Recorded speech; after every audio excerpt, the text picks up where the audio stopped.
And now, unbiased and independent, here is your Manhattan Weekly Market Report with Noah and John from UrbanDigs. Hello, everybody. This is Noah and John, and we are from UrbanDigs, and it is Friday. And Johnny, we're going to do a little New Year's special. We're going to do a little 2024 action plan, turning data into the right message. I mean, what do you do? What do you do right now? Here we are. It's been a long 2023. We want to start the year off right in 2024. We want to plant those seeds for future production. Johnny, we're going to go over a couple of things. Before we start, I just want to reiterate our stance on the market, guys. We believe the market has declined. This has been a process that's been going on for about a year and a half, and we believe we are in a strong buyer's market. It is all posted right here with research. But Johnny, I don't know if the buyers and the sellers out there are really getting it. No, they're not. And part of it is that volume is very low on both the buy side and the sell side. This is not something, if you've been watching us or if you've just been alive in this market, this is nothing new to anybody. Volume's low. And we're entering this period, right? This is the end of the year, right? End of 2023. We're starting 2024, and there's a bit of a downtime before the market really starts shifting. So we want to maximize this downtime. Now, adding sort of confusion to this are going to be the market reports coming out. There's going to be showing, different price things. It's all this backward looking. Let's put that behind us. Let's focus on an action plan using right now data to kind of get a sense for what we can do. All right. And the first thing I think about, Noah, is buyers, right? The volume is low, but we do think that it is a buyer's market. So where are the buyers? Yeah, it's because buyers are scared, right? I mean, you got to think about it. You got to break it down. Buyers, they don't buy when all the market leverage opportunities are gifted to them, like it is today, like lower prices, like a challenging sell side market, like negotiability. They don't have much supply options, but every other metric on this market is buyer, buyer, buyer market. And you know what? They're scared. They don't, number one, they're not presented with the truth. They don't see the market as it truly, really is right now. I think there's a lack of transparency. It's the agent's job to deliver the message of the markets in an unbiased and independent way to these buyers so that they could see not only where we are, but where we just came from. And the second most important reason why, Johnny, is because they probably think that this market's in active decline and active free fall. We believe we've already fallen and we're struggling to get up right now. But I don't think we're falling much more. If we are, I think it's negligible. So it's our job to take the data and turn it into a message to send to these buyers so they could see it. John, I think the first thing that agents should show their buyers is the optimal time to list chart. All right, because you need to present an opportunity without sounding too much like a broker, right? It is not one of those markets where buy now or miss it tomorrow. This is a buy now. You have a window, and that window is going to open up and last for about 30 to 45 days. And this chart shows it, right? And what I'm talking about is right over here. This chart is laying out contract activity seasonally for every month of the calendar year, John. And you could see November, December, and September are our lowest months. But what happens in February? What happens in March? Well, it ramps up. And what does that ramp up mean? It means that if you're the only one looking at a place right now, February, March, you might see 2 or 3 more people there. By the time April rolls around, you might be one of 6 people looking at a place. I mean, that's just judging by what normally happens. That's what we expect. So the idea is that you don't necessarily need to act right now, but you need to be prepared. You need to start thinking about this if you're at all interested in this market in the next 6 months. Exactly. The leverage window that has gone in favor of buyers for so long is likely to stay open for another month to month and a half. And then it's hard to see that leverage advantage not at least starting to revert back towards the sell side. I'm not saying it's going to go right to a seller's market, but all that leverage advantages that buyers have today that they don't think they have is likely to change once we get into February and March. So you got January. Be prepared for higher transactional volume once you get to spring, John. That's true, but you get a lot of pushback because a lot of buyers are out there looking, and they're going to be getting these quarterly reports, which are going to, because volume is down, right? Volume leads prices. Volume falls down, prices tend to tick down. So if you get buyers looking at these reports, a lot of that sentiment is going to be what they refer to in the commodities market as backwardation, which means today's prices are higher than tomorrow's prices. So might as well wait, might as well buy it cheaper. What's the answer to that, Noah? Yeah, there's a lot of buyers that feel like we have not fallen yet, that we have not declined, right? That's one of the biggest fears for buyers is that, I don't want to buy a depreciating asset and I'll just sit on the sidelines. So it's our job to show them that, no, this market has actually declined. So here's how you do it. You're going to go to the price per square foot chart, generate this chart. I'm going to click on the max button once this chart loads up, and it should show you the most recent fall that we had in perspective. There it is right over there. Boop. Okay. It's probably down about 7-8%. This is by closed sales date. So it's going to be lagging the real-time market by 3 or 4 months, but we have a chart all prepared for you when you change it to contract sign date, which is more of a real-time, realistic look at sales data. Still lagging, but not as lagging. And you can see, look at where we have fallen to. We have actually fell. We went down. This has happened a couple of times in the last 20 years or so. I think you got like 19 years in this chart. And every time we go down to this resistance level, it's proven to be a nice entry point. And that's the whole point, is buyers need to understand that this market has already seen the price declines happen, John. Right. And I guess the point is now you got to put this together, right? So you've got lower volume, you've got prices sort of slipping because, as you could see in the contract sign chart, right, volume is falling off. And you're facing some competition coming. So what is, you look at this and we kind of put this together, we call it our pulse. Right. So the idea is that, well, why is now the time to start thinking about this? If I'm going to start seeing more competition in April, May, why don't I wait till then? If the hits already happened, you're telling me prices come up. Why don't I wait? Well, how do you put this together? How do you cross that gap? The optimal time to list chart is what shows us why we shouldn't wait, right? That's the chart that shows us that the window is only open for January. So first we need to explain to our buyers that, yeah, you got the window. It's in your favor. This market is yours.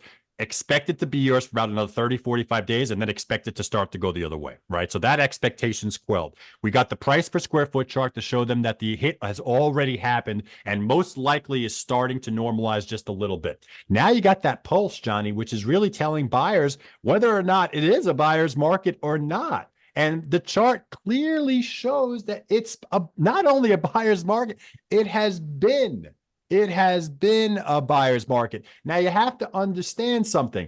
We're at the same level here that we were here, right? Okay, so the depth of this buyer's market never really went too deep. It never really got to like where the pandemic did, for example. But the duration of this has been about 1.5 years. And that's what buyers, I do not think, truly understand. And not all points are the same. This point down here was not as painful as this point over here because of the duration of how long we've been in this market. Think about a seller that is trying to unload a property over 6 months and there's no spring or fall season there. It's just a slow market throughout. Usually they have some type of uptick to come, a seasonal uptick. That has not happened. So right. Buyers need to understand that this is a market that has been in your favor. And the longer this goes on, it's like a death by 1,000 cuts, Johnny. And trust me, sellers are in a painful, challenging position right now. All right, great. So if I just wanted to sum up this first segment, we're talking about motivating buyers a little bit. They're really those 3 charts. We've got the optimal time to list, which talks about competition that's coming. We've got price per square foot, which talks about the hit has already happened. And we've got market pulse, which tells you that the window of opportunity really is right now. It's not as open as you'd like it to be, but it may be closing. So those are those 3 charts that we'd recommend getting out to your buyers right now during this downtime.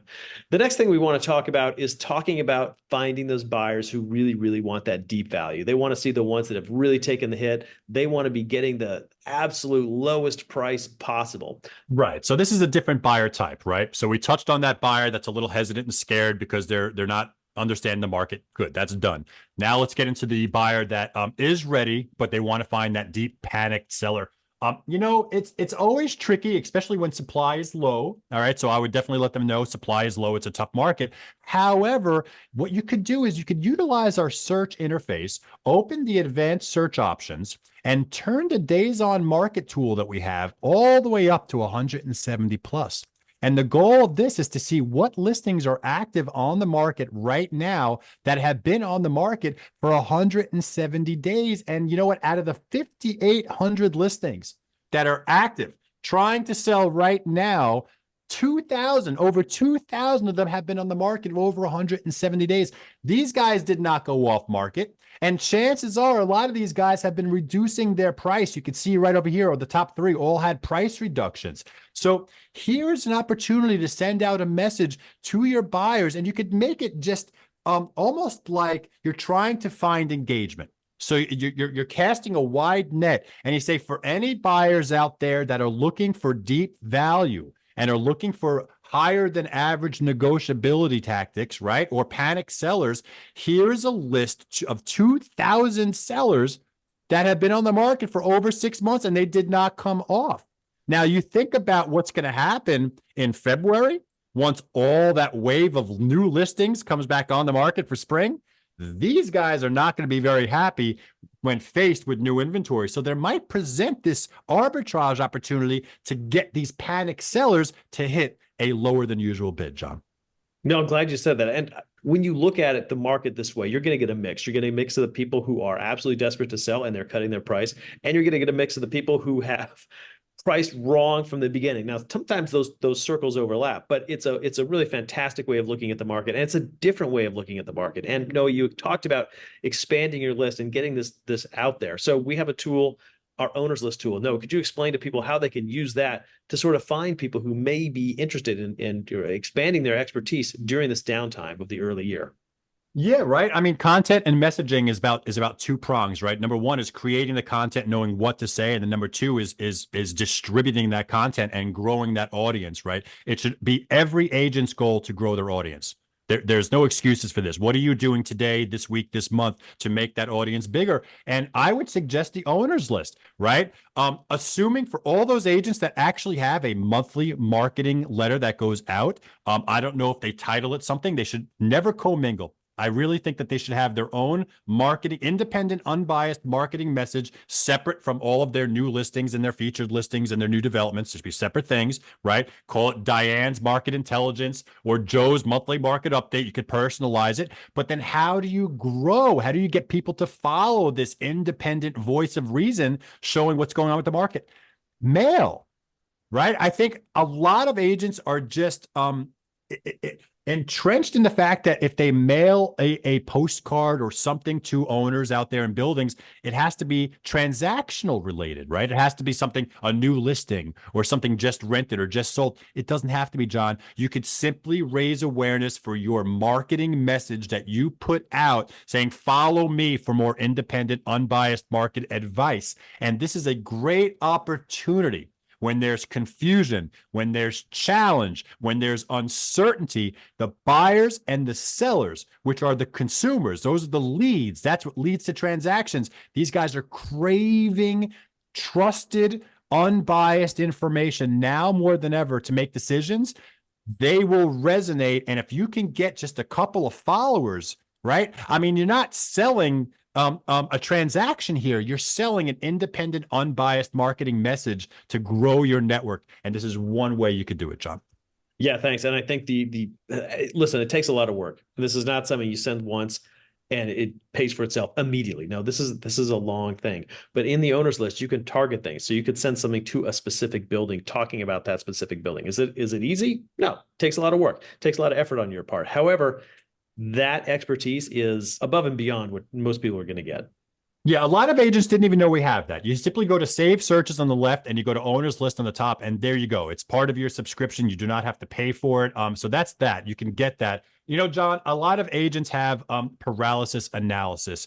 And my message to those people is just do it. Just go out there and start doing it. If you guys want help, email me, Noah at UrbanDigs, email John. We will sit down. We always help our users. This is one of those things where it's not going to be perfect the first time you get out. You will optimize, you will refine, you will perfect, and you will learn. You will learn what the buyers and sellers want to hear. And then the deals will come later, John. Noah, thank you very much. This is awesome stuff. We hope this provides a nice action plan for the downtime to expect before things start really ticking in this market again. Yeah, and don't forget, guys, if you use any of these methods or these strategies and you got a transaction, please do let us know. We love to hear about you guys closing more deals. Other than that, that is John Walkup. I am Noah Rosenblatt. We are both from UrbanDigs, and we'll catch you next time. Happy holidays and Happy New Year, everybody. Happy New Year.